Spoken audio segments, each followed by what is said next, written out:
नमस्कार दोस्तों, बहुत बहुत स्वागत मेरे चैनल पंकज आर्या में। तो बहुत टाइम के बाद मैं जीजीयू से रिलेटेड कोई भी वीडियो बना रहा हूँ। मैंने पिछले साल वीडियो बनाए थे उसके रिजल्ट डिक्लेरेशन से रिलेटेड और काउंसलिंग इन्फॉर्मेशन से रिलेटेड। तो इस साल वाला वीडियो बहुत ही स्पेशल होने वाला है। मैं पिछले साल का जो जीजीयू वीईटी का क्वेश्चन पेपर है उसे सॉल्व करने वाला हूँ, ताकि आप लोगों को एक सॉल्व सॉल्यूशन भी मिल जाए और एक आइडिया भी मिले कि जीजीयू का क्वेश्चन पेपर किस लेवल का रहता है, कितना आपको प्रिपरेशन करना चाहिए। तो इससे रिलेटेड एक ही वीडियो में तो सब बात नहीं हो पाएगी, क्योंकि अपन को लगभग 1-1.5 घंटे वाला पेपर, जब नहीं, इसका जो ड्यूरेशन रहता है वो रहता है आपका, मैं बताता हूँ, 2 घंटे का पेपर रहता है दोस्तों। 2 घंटे का पेपर आपको मैं बहुत जल्दी जल्दी बना के बताऊंगा। मैंने ऑलरेडी कुछ प्रिपरेशंस करके रखी हुई हैं। इससे आपको आइडिया मिलेगा कि कैसे आपको क्वेश्चन सॉल्व करना चाहिए और सॉल्यूशंस का भी आइडिया मिल जाएगा। तो दोस्तों, वीडियो को आखिरी तक देखिएगा और स्किप नहीं कीजिएगा, अच्छे से समझिएगा। आपको क्वेश्चंस के साथ साथ सॉल्यूशंस दोनों मैं दिखाऊंगा, तो बिना टाइम वेस्ट किए सीधा सॉल्यूशंस की तरफ बढ़ते हैं। तो दोस्तों, ये रहा हमारा पहला क्वेश्चन, जो कि है मैथमेटिक्स का। पहले मैं सॉल्व करूंगा मैथमेटिक्स वाला पार्ट, उसके बाद मैं सॉल्व करूंगा बचे हुए पार्ट। तो ये पहला पार्ट है और अब मैं आपको बताऊंगा स्टेप बाय स्टेप कि कैसे आपको इस क्वेश्चन को सॉल्व करना है। तो देखिए, आपको क्वेश्चन में है एक इंटीग्रल ए दिया है, डेफिनेट इंटीग्रल 0 से pi sine x upon sine x plus cos x, और दूसरा जो है बी, वो है sine x upon sine x minus cos x. ठीक है, तो अब आपको 4 ऑप्शन दिए हैं। यहाँ पर ए बी सी डी लिखा रहेगा, लेकिन मैंने वो सब रिमूव कर दिया है क्योंकि मैंने टिक मार्क किया था। तो आप लोगों को ये ना सब पहले से आंसर ना पता चल जाए, इसीलिए मैंने उसे हटा दिया था। तो अब मैं ऐसे बताते जाऊंगा, क्योंकि अगर मैं इतना टाइम लूँगा तो बहुत लंबा वीडियो चले जाएगा। तो मैं ब्रीफली एक्सप्लेन कर दूंगा हर क्वेश्चन को, बाकी मैंने सॉल्यूशन पूरा करके रखा हुआ है। तो सबसे पहले तो आप दोनों को साइड साइड लिखिएगा, ए और बी जो आपके गिवन इंटीग्रल्स हैं, और याद रखिएगा रफ स्पेस बहुत ही कम मिलता है। मैं आपको बताऊंगा कि कितना रफ स्पेस, सिर्फ एक पेज का रफ स्पेस मिलता है आपको। पूरे 100 क्वेश्चंस रहते हैं इसमें, पूरे 100 क्वेश्चंस आपको उसी रफ वर्क में करने हैं जो भी आपको सोल्यूशन पार्ट रहता है। तो यहाँ पर अपन स्टार्ट करते हैं। तो जब अपन ए इंटीग्रल को कंसिडर करेंगे तो डेफिनेट इंटीग्रल की प्रॉपर्टी लगाते हुए integral of a to b f x d x is equal to integral of a to b f of a plus b minus x d x. इस property को लगाते हुए 0 से पाई हो जाएगा आपका 0 प्लस पाई माइनस एक्स, यानी कि F of pi minus x. तो जितने भी x हैं सब पाई माइनस एक्स से रिप्लेस हो जाएंगे। साइन पाई माइनस एक्स होता है आपका sine x, sine pi minus x फिर से साइन एक्स, लेकिन cos pi minus x second quadrant में कॉस नेगेटिव, तो माइनस कॉस एक्स। तो ये अपनी b जो इंटीग्रल है उस वैल्यू को इक्वल है, तो a is equal to b. तो अपने पहले ऑप्शन और तीसरा ऑप्शन तो वैसे ही एलिमिनेट हो गया। अब आपको देखना है कि पाई होगा या फिर पाई बाय 2 होगा। तो सिंपल, जैसे आप सॉल्व करते हैं एक इनडेफिनिट इंटीग्रल को, उसी टेक्निक से सॉल्व कीजिए। आप 2 से डिवाइड कीजिए, 2 sine x plus cos x, फिर डिनोमिनेटर को कंसिडर कीजिए t, तो cos x minus sine x d x हो जाएगा dt। तो ये हो जाएगा log of sine x plus cos x, इसका इंटीग्रल, और इसका इंटीग्रल हो जाएगा आपका x। ठीक है, उसके बाद आप फिर सब्सटीट्यूशन कीजिए और ये मॉड में रहेगा आपका sine x plus cos x, याद रखिएगा। तो log 1 0 और 1/2 बाहर, तो ये हो जाएगा पाई बाय 2, यानी कि सही ऑप्शन जो है वो आपका होगा a is equal to b is equal to pi by 2। अब बढ़ते हैं हम लोग नेक्स्ट क्वेश्चन की ओर। तो नेक्स्ट क्वेश्चन कहता है कि solution of the differential equation 2x dy by dx minus y is equal to 3 represents. अब आपको क्या करना है, ये सिंपल सा वेरिएबल सेपरेबल फॉर्म में इसे लेके आना है। ठीक है, यहाँ से y शिफ्ट होगा RHS पे, तो दोनों तरफ y ऐड हो जाएगा। फिर dy वाले टर्म्स को एक तरफ और x वाले टर्म्स को एक तरफ, तो dy upon y plus 3 is equal to dx upon x। तो 2 log y plus 3 is equal to log x plus c। तो ये log y plus 3 whole square upon x is equal to c, y plus 3 whole square is equal to kx। ये क्या है आपका quadratic equation, और quadratic equation किसको represent करता है, एक पैराबोला। ठीक है दोस्तों, तो इसका आंसर हो जाएगा आपका पैराबोला। ठीक, अब हम बढ़ते हैं नेक्स्ट क्वेश्चन की तरफ। तो नेक्स्ट क्वेश्चन है हमारा, कहता है maximum value of f x is equal to x plus sine 2x। तो इसके लिए सबसे पहला जो ट्रिक है वो आपने ये करना है कि जो आपके बाउंड्री पॉइंट्स दिए उन्हें आप डाल के देखिए।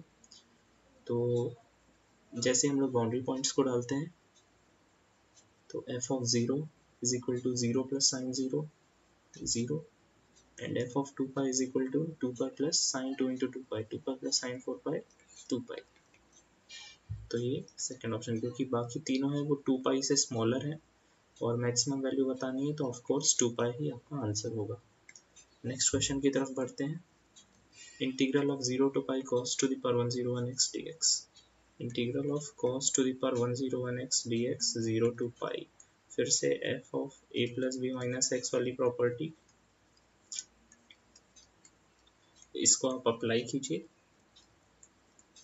तो सपोज आप इसे कंसिडर कीजिएगा i, तो cos पाई माइनस एक्स कितना होता है, माइनस cos x, ठीक है। और उसका जब आप ऑड पावर चढ़ाते हैं तो माइनस बाहर आ जाएगा, cos to the power 101x बाहर, तो जो आपकी i की वैल्यू हो जाएगी वो कितनी हो जाएगी, cos to the power 101 pi minus x dx, यानी कि माइनस ऑफ कितना, cos 101x dx, यानी कि माइनस i की वैल्यू माइनस आई, तो 2i की वैल्यू 0, यानी कि i की वैल्यू हो जाएगी 0, तो ऑप्शन होगा 0।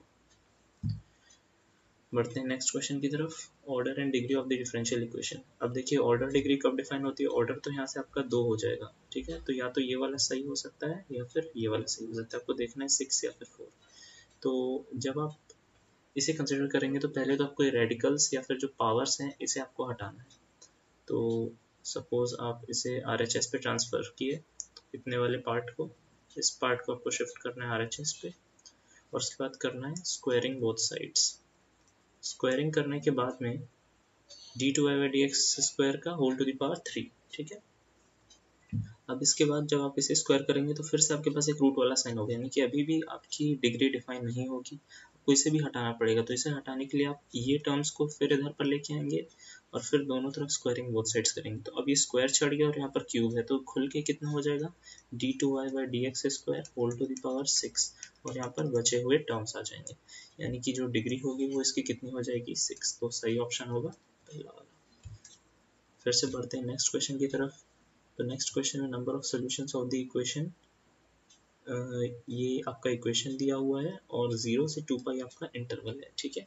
अब आप कंसिडर कीजिए -2 cos x को RHS में ले जाइए, इसे कंसिडर कीजिए fx, इसे कंसिडर कीजिए gx, यानी कि आपको ऐसे x इस इंटरवल के अंदर ढूंढने हैं जिससे कि आपका fx is equal to gx हो जाए, ठीक है। अब जैसे कि आप देख सकते हैं कि जो f डैश x होगा आपका, fx आपका है कौन सा वाला फंक्शन, ये वाला फंक्शन, तो जो आपका f डैश x होगा वो ऑलवेज ग्रेटर देन 0 होगा, यानी कि fx क्या होगा, एक इंक्रीजिंग फंक्शन होगा, ठीक है ये। और जो gx है, अब देखिए fx ग्रेटर देन 0 है और fx को gx के इक्वल होना है, तो gx को भी पॉजिटिव होना पड़ेगा, लेकिन ये gx क्या आपका -2 cos x, तो -2 है तो ये पूरा ओवरऑल कब पॉजिटिव होगा, जब cos x नेगेटिव होगा, और cos x नेगेटिव कब होता है, सेकंड से थर्ड क्वाड्रेंट में, तो π/2 से 3π/2 में पॉजिटिव हो गया, यानी कि अगर अपन को कोई पॉसिबल सोल्यूशन मिल सकता है तो वो इस वाले रीजन में मिल सकता है, ठीक है। अब हम लोग का जो फंक्शन f है वो स्ट्रिक्टली इंक्रीजिंग है, जैसे कि हम लोग ने देख लिया डेरिवेटिव उसका ग्रेटर देन 0 है, ठीक। लेकिन अगर हम लोग देखें, चूंकि ये इंक्रीजिंग है, यानी कि अगर x1 ग्रेटर देन x2 होगा तो fx1 ग्रेटर देन fx2 होगा, ठीक है। इस चीज़ को ध्यान में रखते हुए अगर हम लोग f ऑफ 3/2 निकालते हैं, ठीक है, देखिए पाई जो होता है ग्रेटर देन 3 होता है, तो π/2 ग्रेटर देन 3/2 होगा, तो f ऑफ 3/2 जब अपन निकालेंगे तो समथिंग इतना आता है आपका 123/8, यानी कि nearly equal to 15 point something, ठीक। लेकिन जब आपने एक बार बता दिया है कि ये एक इंक्रीजिंग फंक्शन है f, तो यानी कि जो f ऑफ π/2 होगा वो ऑब्वियसली ग्रेटर देन इस वैल्यू से ज़्यादा होगा, 15 पॉइंट समथिंग से ज़्यादा ही बड़ा होगा f ऑफ π/2, और वो बढ़ते ही चले जाएगा π/2 से 3π/2 के बीच में। लेकिन जब आप gx को कंसिडर करेंगे, gx आपका जो है -2 cos x, तो देखिए cos x की वैल्यू -1 से 1 होती है, तो जो -2 cos x होगा उसकी वैल्यू कहाँ से कहाँ तक होगी, -2 से 2 तक।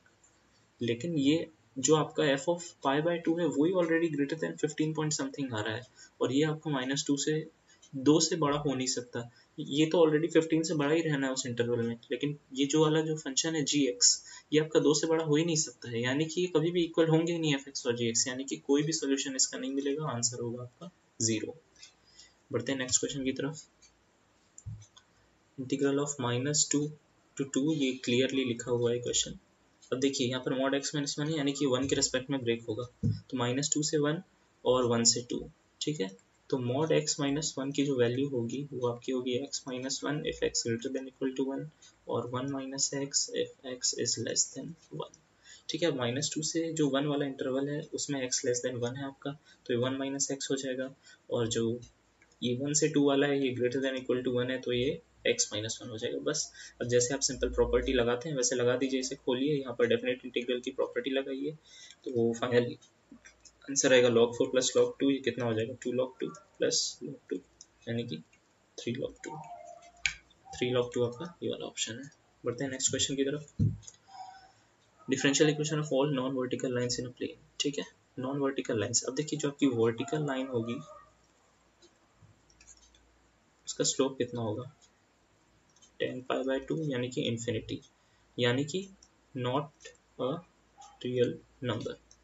स्लोप जो होगा रियल नंबर नहीं होगा, यानी कि अगर आप y equal to mx plus C के फॉर्म में लिखना चाहें तो नॉन वर्टिकल लाइंस को लिख सकते हैं, क्योंकि m बिलोंग्स टू r और c बिलोंग्स टू r आपका होना चाहिए। ठीक है, तो इस हिसाब से जब आप इसको एक बार डिफरेंशिएट करेंगे तो आपको मिलेगा एक m, एक कांस्टेंट। जब दूसरी बार डिफरेंशिएट करेंगे तो आपको कितना मिलेगा 0, यानी कि आपका जो सही ऑप्शन होगा वो ये होगा, पहला वाला। इसके बाद बढ़ते हैं नेक्स्ट क्वेश्चन की तरफ। ये आपका इंटीग्रल है, इसे कुछ नहीं आपको इंटीग्रेशन बाय पार्ट्स करना है। इसे कंसिडर कीजिए आप अपना फर्स्ट फंक्शन, इसे कंसिडर कीजिए सेकंड फंक्शन। अब चूंकि आपने 12th में बहुत अच्छे से किया होगा तो ये आपको पूरा का पूरा याद होगा। ये देखने में बहुत बड़ा लग रहा है लेकिन ये बहुत ही आसान होगा। तो जब आप इसे पूरा सॉल्व करेंगे तो जो आंसर आएगा आपका वो आएगा ये।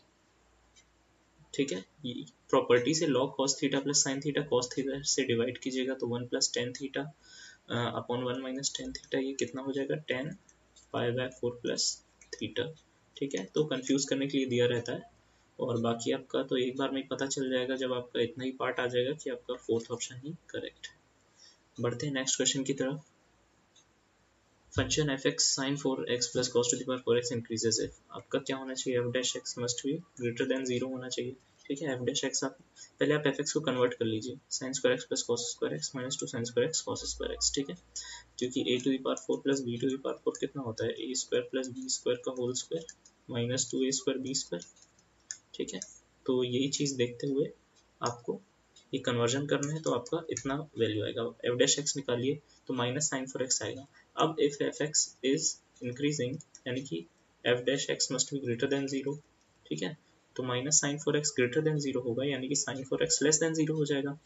अब देखिए साइन 4x को छोड़िए, साइन x लेस देन 0 कब होता है, फर्स्ट सेकंड क्वाड्रेंट में पॉजिटिव, थर्ड फोर्थ क्वाड्रेंट में नेगेटिव, तो पाई से 2 पाई के बीच में वैल्यू होनी चाहिए। तो x belongs to pi by 4 से पाई बाय 2 के बीच में जो है ये अपना फंक्शन डिक्रीजिंग होगा। ठीक है, लेकिन जब आप यहाँ पर देखेंगे तो ये नियरली इक्वल टू 0.125 पाई है।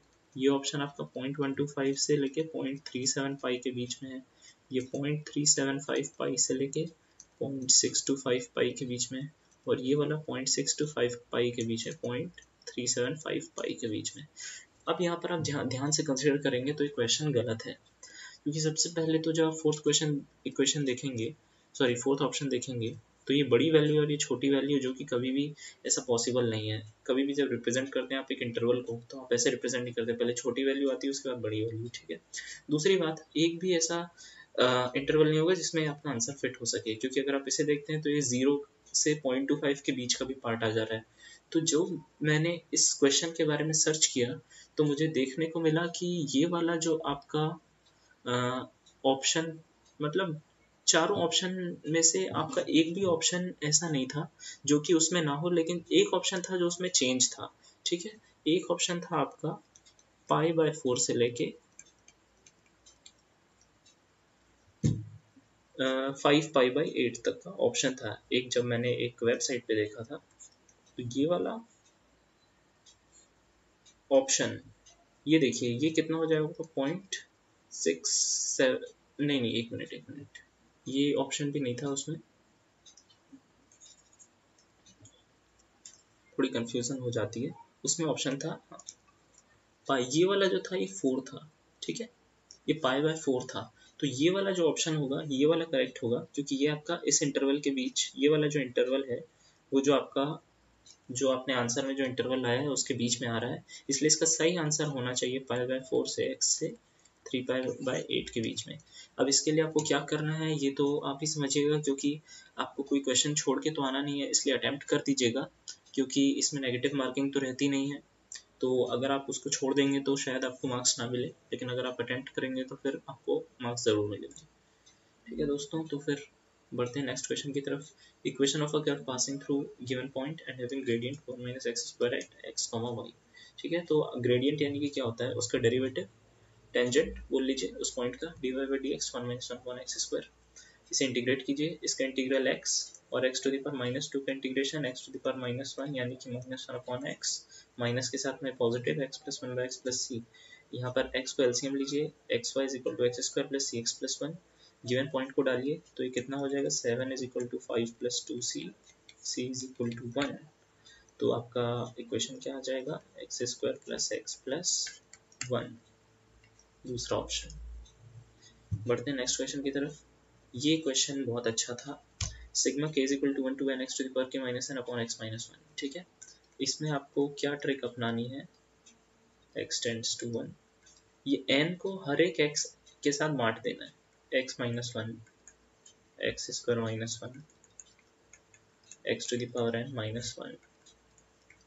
अब जब आप देखेंगे ध्यान से तो ये देखिए, इसमें क्या किया हम लोग, -n, ये -n क्या होता है, -1 + 1 + 1 अप टू n टाइम्स। ठीक है, और ये सिग्मा, सॉरी, ये होता है आपका x + x² + x⁻n/ x - 1। तो आपने खोल के ब्रैकेट को सबके साथ एक एक डिस्ट्रीब्यूट कर दिया, x - 1 x²। अब जब आप देखेंगे तो x⁻r-1 / x - 1 किसका फॉर्मूला होता है, ये जीपी का, ज्योमेट्रिक प्रोग्रेशन के सम का, है ना। इसका वैल्यू कितना होता है, 1 + x + x²+, ठीक है, ऐसे ही होता है ना। तो जब आप इसे ब्रैकेट को खोलेंगे तो ये x - 1 से डिवाइड होके 1 हो जाएगा, x² - 1 डिवाइड होके 1 + x हो जाएगा। फिर यहाँ पर x³ - 1 से 1 + x + x² हो जाएगा प्लस, और यहाँ पर ये कहाँ तक जाएगा, 1 + x² अप टू x⁻n - 1। ठीक है, और ये अपॉन x - 1, x - 1 नहीं आएगा क्योंकि हम लोगों ने x - 1 से ऑलरेडी इसे डिवाइड कर दिया है। ठीक, अब इसके बाद जब आप इसमें लिमिट x टेंड्स टू 1 लगाएंगे तो ये कितना हो जाएगा, 1, ये कितना हो जाएगा, 2, फिर ये कितना हो जाएगा, 3, ऐसे ही अप टू n हो जाएगा। तो ये क्या हो जाएगा, सिग्मा n, जो कि होता है आपका n × n + 1/2। तो इसका सही ऑप्शन होगा answer b. Next question, fx e⁻⁻1 / x², f0 0 दिया है, f'0 आपको निकालना है, यानी कि डेरिवेटिव एट x = 0। अब जब इसे मतलब इसका डेरिवेटिव निकालेंगे तो ये e का तो ऐसे ही रहेगा, चेन रूल से इसे आप डिफरेंशिएट करेंगे तो यहाँ पर आपका इतना आएगा। ठीक है, तो f'0 कितना हो जाएगा आपका, f(0 × 2/x³। लेकिन जो यहाँ पर दिया हुआ है x ≠ 0, ठीक है, तो x ≠ 0 है तो फिर ये आपका 0 नहीं होगा, तो ये आपका टोटली एक नॉन ज़ीरो क्वांटिटी होगा। लेकिन f0 आपको क्वेश्चन में गिवन है 0, तो 0 × नॉन ज़ीरो क्वांटिटी कितना होगा आपका, 0, तो आंसर होगा ए। बढ़ते हैं नेक्स्ट क्वेश्चन की तरफ। Limit n tends to infinity. ठीक है, यहाँ पर आपको कंसिडर करना है, ये देखिए, ये इसका फॉर्मूला होता है, ये n टर्म्स हैं इसमें, और आप इसे जब सिग्मा में कन्वर्ट करेंगे तो r = 1 to n, ये वैल्यूज देखिए, n + 1, n + 2, n + r up to ये n जाएगा। ठीक है, तो 1/n, ठीक है, 1/n × f(r/n), जो सिग्मा होता है ये इंटीग्रल में कन्वर्ट हो जाता है, इंटीग्रल ऑफ fx dx। ठीक है, तो यहाँ पर भी सेम चीज़ वही होगी, और इसकी लिमिट्स हो जाती हैं आपकी 0 से 1। ठीक है, क्योंकि आपका जो h होता है वो b - a/n जो आप पढ़ते हैं, 1 - n, और यही h आपका बन जाता है इंटीग्रल में dx। तो ये आपका कितना हो जाएगा, integral of 1/1 + x dx from 0 to 1। तो ये हो जाएगा आपका log 1 + x from 0 to 1, log 2 - log 1, यानी कि हो जाएगा log 2। ऑप्शन भी आपका सही होगा। अब आपका नेक्स्ट क्वेश्चन, एक आपको लाइन गिवन है और एक कर्व गिवन है, इसके नॉर्मल ये लाइन है। ठीक है, तो आप सबसे पहले तो जो गिवन कर्व है उसका इक्वेशन निकालेंगे, उसको डिफ्रेंशिएट करके उसका डेरिवेटिव निकालेंगे और आप एज्यूम करेंगे कि उस कर्व को वो जो नॉर्मल है वो कोई x1 y1 पॉइंट पे इंटरसेक्ट करता है। ठीक है, तो स्लोप जब आप इस कर्व का निकालिए तो उसके नॉर्मल है, तो दोनों कर्व्स जो दोनों स्लोप्स होंगे उनका प्रोडक्ट कितना होगा -1। ठीक है, प्रॉपर्टी होती है। तो जो रिक्वायर्ड जो आपका ये जो लाइन होना चाहिए इसका स्लोप कितना हो जाएगा x1/y1। अब आप इक्वेशन ऑफ नॉर्मल निकाल लीजिए उससे, x1x minus y1y plus y1² minus x1² is equal to 0। ठीक है, और फिर आप इसे कंपेयर कीजिए mx plus ny plus c जो आपको इक्वेशन में इक्वेशन दिया। तो m की वैल्यू कितनी होगी x1 और n की वैल्यू कितनी होगी -y1। अब जो आपका गिवन कर्व है उसका इक्वेशन है xy plus 5 is equal to 0। ये पॉइंट उसको सेटिस्फाई करेगा x1 y1 -5, यानी कि x1 y1 लेस देन 0। ठीक है, अब x1 y1 जब लेस देन 0 हो गया आपका, तो ये कैसे पॉसिबल होगा? या तो x1 greater than 0 y1 less than 0, या फिर x1 less than 0 y1 greater than 0, है ना, तभी इनका प्रोडक्ट लेस देन 0 होगा। अब x1 किसके इक्वल है? m के। m greater than 0 y1 less than 0 है, यानी कि क्या -y1 कितना हो जाएगा? y1 लेस देन 0 है तो -y1 ग्रेटर देन 0, तो n ग्रेटर देन 0 आ गया। जब दूसरी कंडीशन को देखेंगे तो x1 लेस देन 0 है, यानी कि m लेस देन 0, और y1 ग्रेटर देन 0 यानी कि -y1 लेस देन 0, तो n लेस देन 0। तो इस कंडीशन से आपका जो सही ऑप्शन होगा वो होगा ये वाला। ठीक, बढ़ते हैं नेक्स्ट क्वेश्चन की तरफ। Solution of the differential equation, इसमें कुछ नहीं करना है आपको, होमोजीनियस फॉर्म ऑफ इक्वेशन लगा देना है, y is equal to vx पूरा सॉल्व करते चले जाना है, और लास्ट में जो आपका इक्वेशन मिलेगा 1/k को आप लिख सकते हैं ay² is equal to e to the power x² upon y², जो कि आपका पहला ऑप्शन। फिर से बढ़ते हैं नेक्स्ट क्वेश्चन की तरफ। इसमें आपका area bounded by the parabola y² is equal to x, straight line y is equal to 4 and y axis. ठीक है, तो आप इस वाली स्ट्रिप को कंसिडर कीजिएगा, dy वाली स्ट्रिप को, यानी कि जो आपकी ये वाली जो वेरिएटिंग हाइट है इसे आप कंसिडर कीजिएगा। तो आप इसका एरिया का फॉर्मूला होगा इंटीग्रेशन x dy, x आपका कितना है y² के इक्वल, और फिर आप पॉइंट्स निकालने के लिए कर्व को ड्रॉ करके उसका पॉइंट ऑफ इंटरसेक्शन निकालिएगा। तो आपका जो y वेरी करेगा वो 0 से 4 तक करेगा, तो ये y² का y³ इंटीग्रल होगा, और 64/3 स्क्वायर लिमिट्स इसका आंसर आ जाएगा। Function f(x)² plus lambda upon x, minimum और मैक्सिमम देखना है। तो f' पहले आप निकालेंगे क्रिटिकल पॉइंट, क्रिटिकल पॉइंट के लिए 0 पुट करेंगे तो आपका ये क्रिटिकल पॉइंट निकल के आएगा। तो डबल डेरिवेटिव करेंगे तो जो आपकी डबल डेरिवेटिव की वैल्यू निकलेगी वो ऑलवेज पॉजिटिव, यानी कि ऑलवेज मिनिमा होगा, मैक्सिमा तो हो ही नहीं सकता, तो मैक्सिमा के दोनों ऑप्शंस पहले से कट हो जाएंगे। अब इसके बाद जब आपको x इज इक्वल टू 2 चाहिए है, तो यहाँ पर आप पुट कर दीजिए 2 is equal to lambda upon 2 to the power 1/3, दोनों तरफ क्यूबिंग, तो 8 is equal to lambda upon 2, यानी कि lambda is equal to 16 for minimum. ठीक है, तो ये वाला आपका ऑप्शन हो जाएगा। अब ये वाला जो आपका क्वेश्चन है लिमिट x टेंड्स टू 1, इसके लिए आपको लगाना पड़ेगा एल हॉस्पिटल रूल भी लगा सकते हैं, या फिर ये वाला जो इक्वेशन मैंने लिखा है ये भी लगा सकते हैं। तो इससे आपकी जो x tends to 1 x to the power p minus 1 upon x to the power q minus 1 है, वो कितना हो जाएगा आपका x माइनस 1, और ये हो जाएगा x to the power q minus 1 upon x minus 1। ठीक है, अब यहाँ पर जो आपकी वैल्यू है ये कितनी हो जाएगी, यहाँ पर देखिए na to the power n minus 1 होती है, तो यहाँ पर क्या हो जाएगी p into 1 to the power p minus 1 upon q into 1 to the power p minus 1, तो कितना हो जाएगा p अपॉन q। एकदम सिंपल सा क्वेश्चन था। बढ़ते हैं नेक्स्ट क्वेश्चन की तरफ। Derivative of f(x) is equal to, बहुत सिंपल सा है, चेन रूल से डिफरेंशिएट कीजिए। पहले वाले में आपका 1 माइनस एक्स नहीं रहेगा, बाकी सब में आपका 1 माइनस एक्स पूरा जहाँ तक भी ले जाएंगे इन्वॉल्व रहेगा जब आप लिमिट x टेंड्स टू 1 करेंगे, तो ये सब आपके अल्टीमेटली 0 हो जाएंगे, बचेगा ये वाला टर्म, तो ये कितना हो जाएगा -1 इंटू 2 इंटू 3, नहीं पहले 1 फिर 2 into 3 into 4 up to n minus 1, तो -1 इंटू n माइनस 1 फैक्टोरियल इसका आंसर हो जाएगा। फिर बढ़ते हैं नेक्स्ट क्वेश्चन की तरफ। इसमें आपको क्या करना है, a plus b plus c 0 है, और इक्वेशन आपको गिवन है 3x² plus 2bx plus c is equal to 0। ठीक है, अब ये आपका प्रूव होगा रोलेस थ्योरम से। ये कैसे आपको आएगा दिमाग में, 3x² है, 2x है, इनका इंटीग्रल परफेक्टली आपका x³ x² cx ऐसे बनेगा, ठीक है। अब जब आप इसका इंटीग्रल निकालिए और उस फंक्शन को देखिए, ठीक है। जो आपका f(0) है वो होगा 0, और जो f(1) है वो होगा आपका a + b + c = 0, जो कि दिया है क्वेश्चन में, ठीक है। तो f(0) f(1) दिया है, तो एक ऐसा पॉइंट एटलीस्ट 1 x ऐसा एग्जिस्ट करेगा such that f'(x) = 0, where 0 <= x <= 1। f'(x) क्या हो जाएगा इससे, 3ax² + 2bx + c = 0, यानी कि आपको एक रूट मिल रहा है इसका x, एटलीस्ट 1 रूट। तो ये आपका पहला ऑप्शन सही हो जाएगा, ठीक है। रोलिस थ्योरम याद रखिएगा। इसके बाद जो नेक्स्ट क्वेश्चन है, greatest integer function limit x tends to 0, और आपका ये जो है आपका ग्रेटेस्ट इंटीजर फंक्शन यहाँ पर लिया है, ठीक है।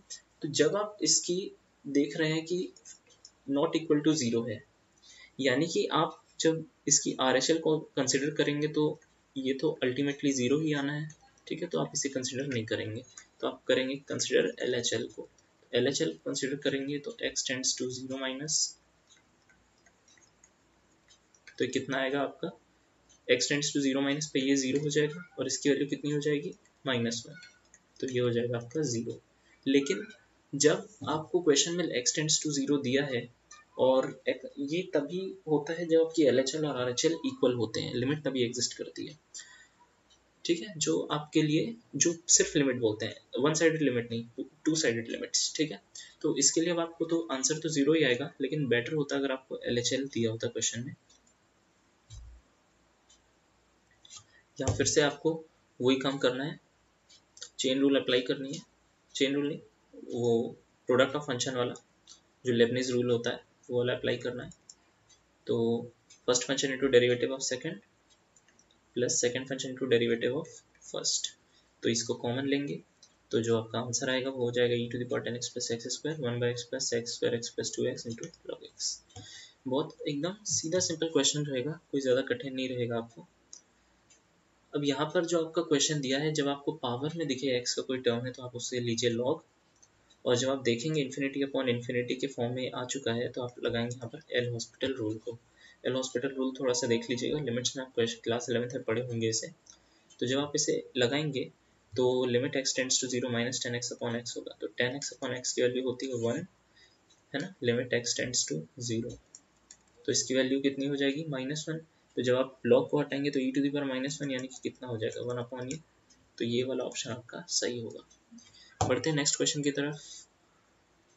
ये वाला क्वेश्चन भी एकदम सिंपल से आपको पता चल जाएगा, 2⁻x है, तो ये कितना हो जाएगा, 2⁻x अपॉन 1 - 2⁻x का होल स्क्वायर √dx। इसे लीजिएगा अपन t 2⁻x dx log 2, ये इसका जो डेरिवेटिव होता है e⁻x का होता है ना, e⁻x log a, उसी को लगाना है आपको यहाँ पर। फिर उसके बाद आप इसे डालिए, सब्सटीट्यूट करिए, जैसे सॉल्व करते हैं तो आपका आंसर आएगा 1/log 2 into sin inverse 2x + c। तो यानी कि m की वैल्यू कंपेयर करने से कितनी मिलेगी, 1/log 2। ओ ये वाला fx e⁻x इंटू gx, ठीक है। अब f'0, तो आप f'(x) कीजिए e⁻x gx प्लस g'(x), तो 0 पे क्या हो जाएगा, e⁻0 into g0 plus g'0। सबकी आपको वैल्यू गिवन है, e⁻0 होता है 1, तो ये हो जाएगा कितना, 3, ठीक है। एकदम बहुत आसान से होंगे, कोई बहुत ज़्यादा आपको लॉजिक नहीं लगाना पड़ेगा इसमें। कंटिन्यूस है, यानी क्या होगा आपको, LHL RHL is equal to value at x is equal to 0, x is equal to 0 पे वैल्यू कितनी है k, तो कोई भी एक लिमिट आप निकाल लीजिए, LHL निकालेंगे तो जैसे आप सिंपल सॉल्व करते हैं उस हिसाब से निकालने पे आपको मिलेगा 0, यानी कि k की वैल्यू कितनी हो जाएगी आपकी, 0। आते हैं नेक्स्ट क्वेश्चन पे। तो ये क्वेश्चन थोड़ा सा आपका टाइम ले सकता है। यहाँ पर आप क्या करेंगे, x + 1, ठीक है। आपको ये लिमिट निकालनी है, x टेंड्स टू इन्फिनिटी है, तो आप x + 1 वाले पार्ट को अलग करके फिर उसके बाद करेंगे लॉग, क्योंकि पावर में है आपका एक्सपोनेंट जो x का फंक्शन है, तो जब आप लॉग लेंगे दोनों तरफ तो इस प्रकार से हो जाएगा।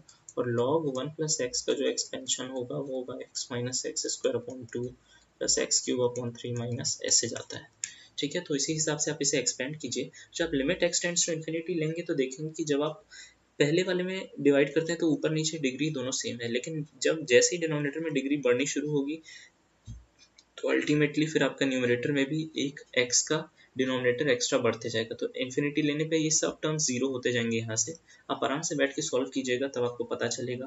तो अल्टीमेटली जो RHS आएगा वो आएगा 5।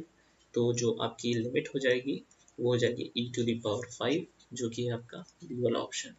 ठीक है, बढ़ते हैं नेक्स्ट क्वेश्चन की तरफ। अब set of points where the function f(x) is differentiable. ठीक है, अब देखिए मॉड x है, यानी कि आपको सिर्फ जीरो वाला पार्ट जहाँ पे मॉड खुलता है उस पॉइंट को देखने की जरूरत है।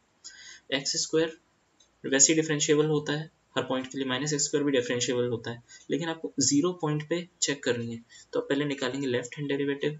तो लेफ्ट हैंड डेरिवेटिव आपका निकलता है -2x और राइट हैंड डेरिवेटिव आपका निकलता है 2x। At x is equal to 0 दोनों की वैल्यू हो जाएगी 0। LHD is equal to RHD, यानी कि हर एक पॉइंट पर डिफाइन है, कोई भी ऐसा पॉइंट नहीं है जिस पे डिफाइन नहीं है। तो differentiable at all x belongs to R। तो सही ऑप्शन होगा ये वाला। -∞ से इन्फिनिटी रियल लाइन का सिंबल होता है। अब आपका दूसरा क्वेश्चन है लिमिट का, एक्सटेंड्स टू इन्फिनिटी।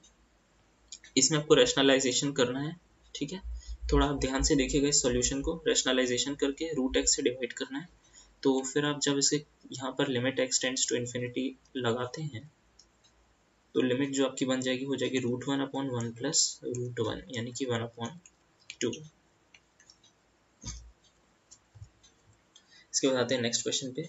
मैं जल्दी जल्दी इसलिए बता रहा हूँ ताकि अगर मैं पूरी चीज़ बता दूंगा तो आप इसे शायद आपको सॉल्व करने में आपको ये एक मेथड दिखेगा, लेकिन क्या पता जब आप सॉल्व करें तो आपको कोई छोटा मेथड भी दिखाई दे जाए। इसलिए मैं आपको गो थ्रू जल्दी से करा रहा हूँ ताकि आपको एक आइडिया मिल जाए क्वेश्चंस का और आप देख सकें कि ऐसे ये सब इसके आंसर्स हैं। अब f(x) अगर आपका डिफाइन होना चाहिए यहाँ पर, तो जो न्यूमरेटर है वो जीरो नहीं होना चाहिए। तो सिंपल आप इसे वो जो भी करते हैं इसे आप ग्रुपिंग ऑफ टर्म्स करते हैं इसका। तो इसे आप कीजिए साथ में फैक्टराइजेशन। तो x not equal to 1, x not equal to 4 होना चाहिए, यानी कि all real numbers except 1 and 4, जो कि सही रिप्रेजेंटेशन है ये वाला। बढ़ते हैं नेक्स्ट क्वेश्चन पे। 93 f(x) will be symmetric about होना चाहिए क्वेश्चन में। तो जब आप x³ को ड्रॉ करते हैं तो ये कुछ इस तरह का ग्राफ रहता है। ठीक है, जो कि आपका सिमेट्रिक अबाउट ओरिजिन रहता है। ठीक है, तो बेसिकली पूछना वो यही चाह रहा था क्वेश्चन में, लेकिन ग्रामेटिकल मिस्टेक हो गई है। तो ऐसा अगर हुए तो नन ऑफ दीज भी कर सकते हैं या फिर ओरिजिन कर दी जाएगी, क्योंकि अल्टीमेटली जब आपके क्वेश्चन चेक होते हैं तो उनको भी पता चलेगा कि शायद कोई क्वेश्चन में एरर है। लेकिन जब आपको दिख रहा है कोई मिलता जुलता आंसर तो आप उसी को टिक कर दीजिएगा। तो यहाँ पर ओरिजिन हमें दिखा, सिमेट्रिक अबाउट ओरिजिन होता है y is equal to x³, तो सीधा आप ओरिजिन को टिक कर दीजिए।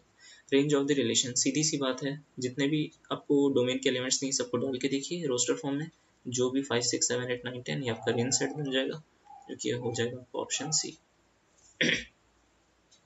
a² + b² 25, ये आपका रिलेशन है a, b belongs to r, तभी होंगे आपके। अब जब आप इसमें a और b की वैल्यू डाल के देखेंगे तो इस तरह से आपका रिलेशन बनेगा। तो डोमेन में क्या क्या रहा है, 0 +-5 +-3 +-4, ये डोमेन का आपका सेट बन गया। अब ऑप्शन सी आपका करेक्ट हो जाएगा। Number of relations from a to b, अगर एक फंक्शन, अगर आपके सेट a में होंगे m एलिमेंट्स, सेट b में होते हैं n एलिमेंट्स, तो टोटल नंबर ऑफ रिलेशंस हो जाएंगे 2 to the power mn। यहाँ पर है 2 to the power 2 into 2 2 to the power 4, यानी कि 16। ऑप्शन डी आपका करेक्ट हो जाएगा। अब आपके alpha beta roots of the given equation दिए हैं, तो आपको बताना है कि ये किससे बड़ा होगा, ये वाली जो क्वांटिटी है। अब आप जब सम ऑफ रूट्स, जो आप थ्योरी ऑफ क्वाड्रेटिक इक्वेशंस पढ़ते हैं तो उसमें आपने पढ़ा होगा कि सम ऑफ रूट्स ये होता है -3/a और प्रोडक्ट ऑफ रूट्स 2/a, ऐसे हो जाएगा। जब आप इसे सिंप्लीफाई करेंगे गिवन एक्सप्रेशन को, तो आप इस तरह से alpha plus beta alpha beta के फॉर्म में लाइएगा। तो जब आप इसे लाएंगे तो आपको पता चलेगा कि a लेस देन 0 है, तो ये क्वांटिटी तो पूरी की पूरी ग्रेटर देन 0 हो गई, और अल्टीमेटली ये क्वांटिटी आपकी नेगेटिव, तो नेगेटिव इंटू पॉजिटिव कितना हो जाएगा, नेगेटिव। तो ये किससे बड़ा होगा, ना ही 0 से बड़ा होगा, ना ही 1 से बड़ा होगा, ना ही 2 से बड़ा होगा, क्योंकि ऑलरेडी लेस देन 0 आ रहा है। तो इसका आंसर हो जाएगा नन ऑफ दीज। बढ़ते हैं नेक्स्ट क्वेश्चन पे। X square minus x plus b and x square plus b x minus have a common root. तो आप सपोज कॉमन रूट को कंसिडर कर लीजिएगा x1, ठीक है। ये चीज़ तो आपको कंफ्यूजिंग हो जाएगी अगर ऐसे करेंगे तो, और आप इस इक्वेशन को कर दीजिएगा सॉल्व, तो आपको मिलेगा x1 इज इक्वल टू 1। बस 1 को डाल दीजिएगा, 1 माइनस ए प्लस बी 0 आएगा, और यहाँ पर भी 1 प्लस बी माइनस ए 0। तो दोनों इक्वेशंस का मतलब वही है, यानी कि अब कितना हो जाएगा, इसे इधर लेके जाएंगे तो a minus b is equal to 1। तो ये आपका सही आंसर हो गया। अब बढ़ते हैं फिर से नेक्स्ट क्वेश्चन की तरफ। तो आपको बताना है फॉर ऑल x, ये आपका गिवन क्वाड्रेटिक इक्वेशन है, और आपको वो इंटरवल बताना है जहाँ पर आपका a लाई करेगा सच दैट कि क्वाड्रेटिक इक्वेशन आपका ग्रेटर देन 0 हो जाए। अब जब आप इसे कंसिडर करेंगे a x square plus b x plus c से, तो आपका यहाँ पर a कितना है 1 ग्रेटर देन 0। तो जब आपका पूरा क्वाड्रेटिक इक्वेशन ग्रेटर देन 0 होता है तो उसके लिए आपकी कंडीशन होती है d must be less than 0। तो बस वही काम हमने किया है यहाँ पर। तो जब आप इसे सॉल्व करेंगे तो ये फिर से आपका ऐसा फॉर्म ले लेगा, a minus two A plus 5 less than 0। आप रियल लाइन को ड्रॉ कीजिए, यहाँ पर से एक पॉइंट उठाइए, ये पॉजिटिव मिलेगा, ये नेगेटिव, फिर इधर पॉजिटिव, तो यानी कि आपका a बिलोंग्स टू -5, 2। तो ऑप्शन 1 इज करेक्ट। तो अब ये हमारा आखिरी पड़ाव क्वेश्चन का 99, which of the following is correct. ना ही पहला, ना ही दूसरा, ना ही तीसरा, because real numbers, sorry, imaginary numbers can't be compared।